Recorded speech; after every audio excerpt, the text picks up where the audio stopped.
Mr. Arrow Smith, welcome to the Hello. program. Hello. And Mrs. Carol Smith, welcome to the program. Thank you.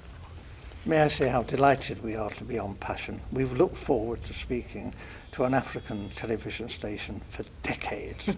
This is something we have looked forward to for such a long time, and we are so happy to be here. Thank you. Mr. Arrow Smith was a young, bright, and principled Oxford University graduate who was recruited by the Colonial Office and posted to Nigeria. He took his final examination a year ahead of his class. He also married Mrs. Carol Smith, whom he met while they were both at Oxford University. Together they went to Nigeria, where they had their 2 children. Mr. Arrow Smith, you were featured in a program recently by BBC Radio 4, Yes. titled Document, Yes. and that was hosted by Mr. Mike Thomson. Yes. You are alleged that the British government rigged the first and most important election in the history of Nigeria in 1959 in favor of the North. Am I correct? Yes. How long were you in Nigeria for? From 1955 to 1960. And we were based in Lagos. I was on the staff of the Department of Labour. I was largely occupied with employment problems, all the employment exchanges, and statistics, and international reports, and was kept pretty busy. I was also stationed in Lagos in charge of the capital and the port. I was the port labour officer as well, and I also devised a port labour scheme and later a social security scheme, which was one of the first in Africa, which guaranteed workers some income after they'd finished work. It was a providence scheme. As I say, it was called the National Providence Scheme, and I was very proud to have put that on the statute book. I was going to ask you what your role is. You've mentioned 3 important. Is there any particular name given to your office while you were there? Just labour officer. I was a labour officer, a senior civil servant. Okay. I only intended to stay in Lagos initially for 2 tours of duty. Although, because of this conflict with the elections, there were difficulties. Actually, government wouldn't let me leave the civil service. They were determined that I should stay in the civil service after my 2 tours. And I was offered very considerable incentives, including a knighthood, to stay and work for government. Primarily this was because I had access to state secrets. I learned, and the Governor-General himself confirmed this to me, that the elections were rigged, contrived. The intention was that the North should rule Nigeria. Even in '56, the northern leaders were very proud and were saying, if they couldn't run Nigeria, never mind elections, they might not join Nigeria, they might leave. And we all thought, well, how would they survive? There were no industries, there's not a great deal of agriculture, some groundnuts in the north. This wasn't very practical at all. And then it was, the Governor-General seemed to be thinking that the North couldn't, even if it won an election, rule Nigeria by itself. The South wouldn't stand for that. So there had to be a partner, either the Igbos in the east or the Yoruba in the west, to team up with the North. What he didn't want was for the 2 southern parties, the Igbo and the Yoruba, to team up to form the government, because he believed the North wouldn't tolerate that and talked about leaving the federation. So as I learned, in a small way at first, but very rapidly I learned about the election fixing, and as I say, this was confirmed to me by the Governor-General. He actually said that he wanted me to know the truth, because he wanted me to know how much trouble I was in. You mentioned statistics. You were collecting figures. Yes. Is that for labor and unemployed people only, or general? Primarily, but obviously my interest was in the population Of generally. Nigeria. Yes, and Awolowo, the Yoruba leader of the action group, Yep. and Chief Enaharo, they too, other people were saying, where are all these millions of people in the north? Where are they? We're going up there to campaign. We want to know, you know. And you see all these, you know, thousands of miles of not very developed countryside, and yet the northerners are claiming that their voting registration figures are larger than in the south, you know, larger, far more people up there. Well, actually, if you went through the Igbo land, you know, Enugu and that, you saw lots and lots of people. If you went to Ibadan, again, Ibadan teeming, you know, with millions of people. But we didn't actually see many northerners, and obviously not many northerners at that time came to Lagos.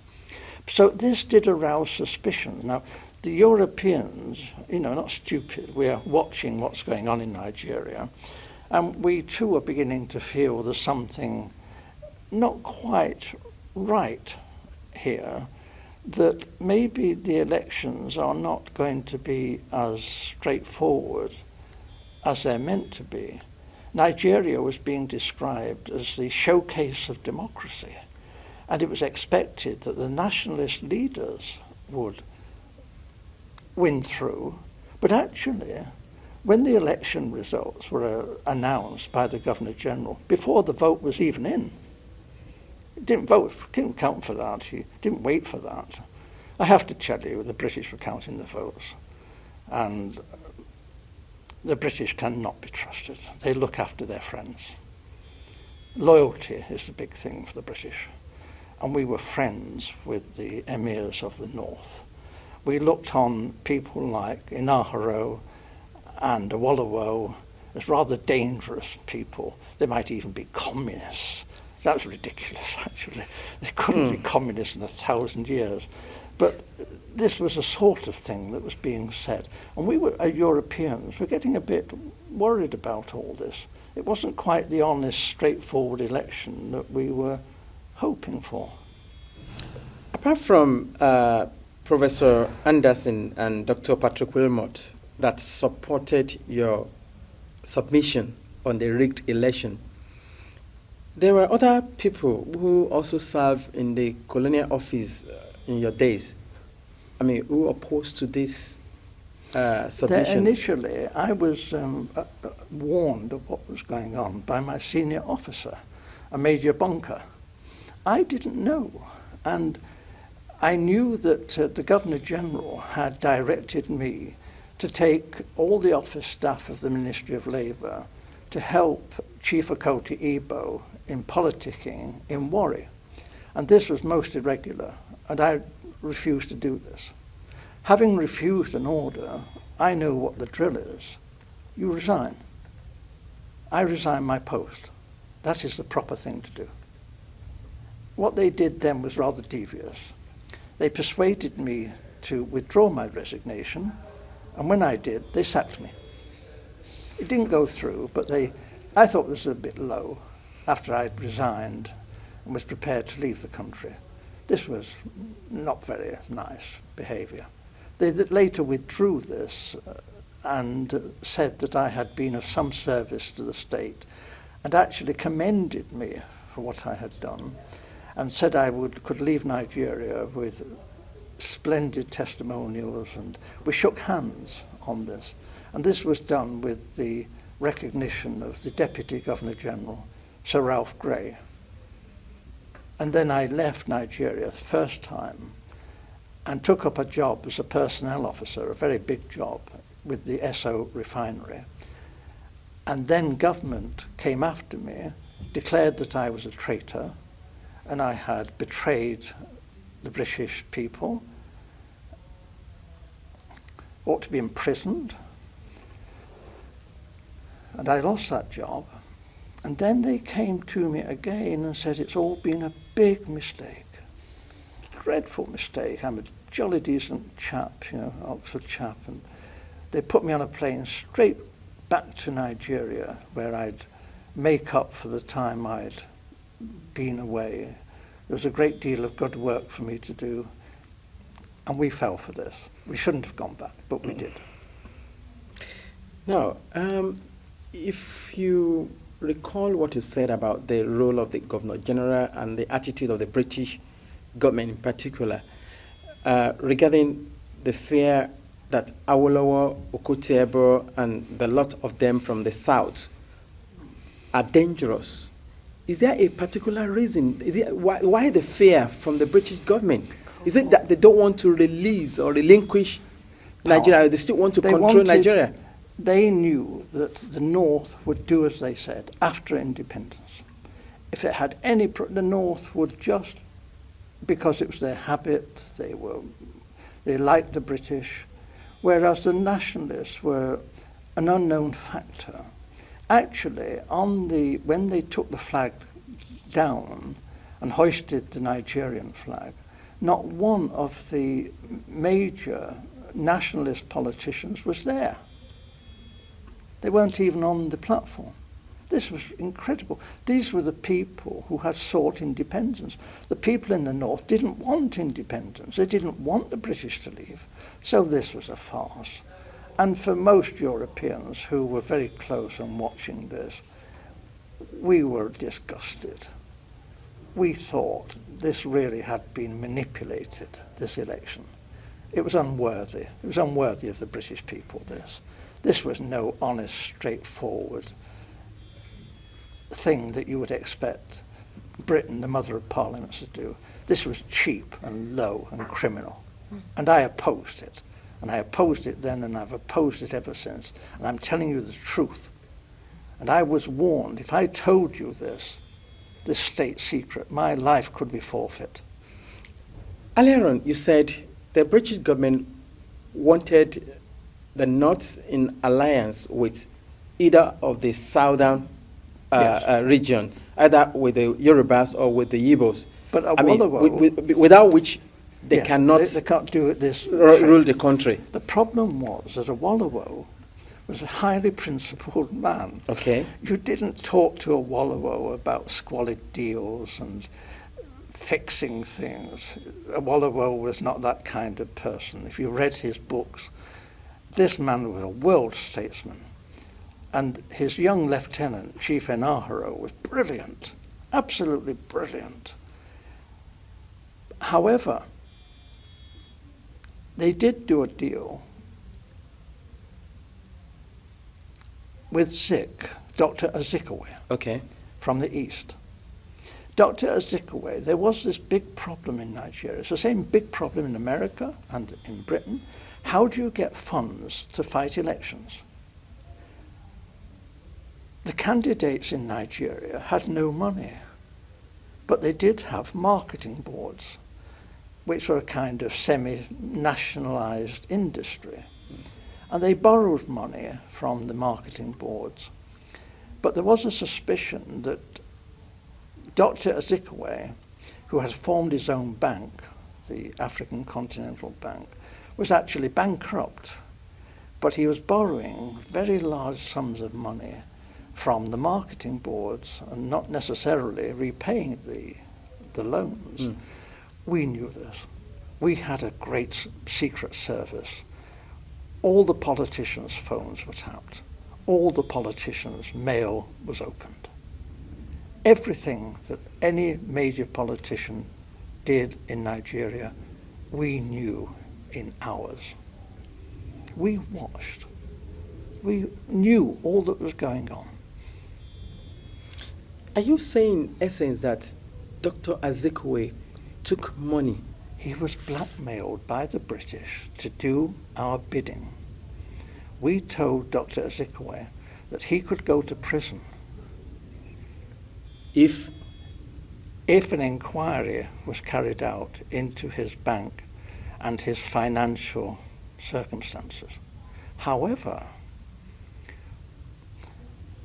we would not want to be vindictive if Dr. Azikiwe was cooperative. in helping forward the plans that we had made in the best interests of Nigeria. Dr. Azikiwe had nothing in common with the northern politicians. He loathed the northern politicians. But Dr. Azikiwe went north, did as he was told, and what he was promised was this. The real power, effective power, would be in the hands of the northern emirs. However, it would look great if the president was Dr. Azikiwe, and he was given a field marshal's uniform and an admiral's uniform. He asked, please, could he have a row of medals? But they said, well, no, that was a bit difficult, to get the medals. So when the ambassadors started arriving, he was known to be asking people from foreign countries, perhaps they had a medal for his uniform. We thought this was terrible, but it was said that this happened. He was very vain. And for a time, he functioned as first the Governor General, and then when Nigeria became a republic, as the president. But he had no power. And when he did try to tell the army, he said, I'm the field marshal, the army has got to do this. They said, hey, you're just a ceremonial figure. You have no power. The Prime Minister, Balewa, gives us our orders. So there was a feeling then that there was going to be trouble. And then it was because the Awolowo and the Action Group had become the official opposition. What we British wondered, how could they win another election without the British counting the votes? There could not be another proper run election without us there. We knew what we were doing. We were just helping things along. We were doing what the British do, favouring our friends and looking after our own and repaying favours. We don't call that corruption. Right. I mean, in essence, what Dr. Azikiwe did, it was forced by the British government to do it. Yes. Collecting money from the marketing board then. Yes. So if any politician here in the United Kingdom tried to do that, Be in jail. it will be in jail. So why did the British government refuse to take action Because or comment on if we nipped it in the bud, because we knew it was happening, it was even happening in, let me be fair, in the West with the Awolowo. They were taking some money. They meant to repay it perhaps, but they were taking money. And I would have said, issue a warning now and say, you've got to behave, because if this is allowed to go on, it'll be a major offence. However, before they actually ran the 1959 election, they needed money for the North and for the NCNC, Dr. Zik, to fight the election. So what they did, my senior officer, Major Bunker, went around, was ordered by the Governor General to go to all the major British firms and international firms, Ford, UAC, Leventis, all these firms, and raise money for a slush fund to enable Chief Okoti Igbo, together with the North, to fight the 1959 elections. The North got most of their money from the native authorities. This was looked on by the British as being okay. This wasn't corrupt because we were friends of the North. And if they tried this in the West or in the East, we might have said this was corruption. But because it happened in the North, the native authorities' public money was poured into the government party, the NPU.